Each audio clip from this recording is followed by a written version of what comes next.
Moterims reikia demokratijos. Bet ar demokratijai reikia moterų?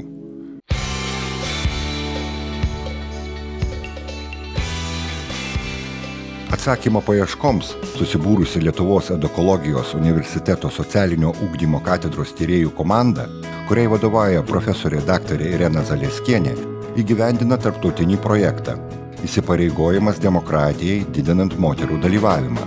Projekto partneriai: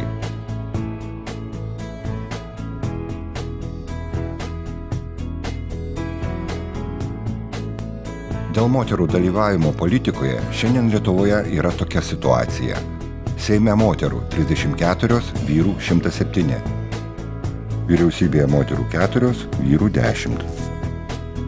Tarp savivaldybių merų moterų 5, vyrų 55. Todėl vienas iš projekto tikslų yra paskatinti aktyvesnį moterų dalyvavimą politikoje, keliant kandidatus į Lietuvos ir Europos parlamentą. Projekto metu atliktas tyrimas atskleidė, kad viešajame diskurse moterų diskriminavimo politikoje lyg ir nėra. Tačiau informantai mano, jog pačios visuomenės požiūris yra diskriminuojantis. Pavyzdžiui, kai rinkimų metu reitinguojami kandidatai, pirmose vietose atsiduria vyrai. Moterų psichologinė sankloda nėra tinkama politikuoti, nes jos nesugeba valdyti emocijų, o kaip jos valdys kitus.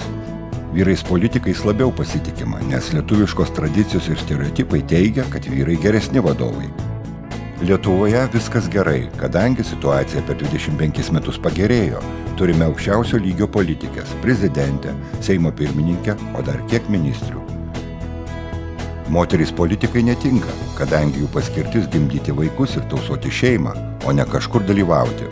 Tai yra aiškiai išreikštas diskriminacinis požiūris, kuris dar vyrauja Lietuvos socialiniuose ir kultūriniuose kontekstuose, keldamas iššūkius pačioms moterims, visiems rinkėjams ir politikams.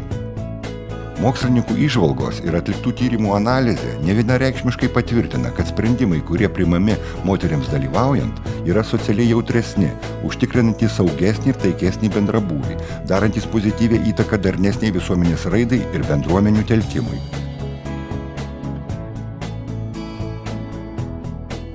Todėl kurkime palankę aplinką moterų dalyvavimui artėjančiuose Seimo ir Europos parlamento rinkimuose, nes tik jų sprendimai užtikrins teisingesnę Europos ateitį.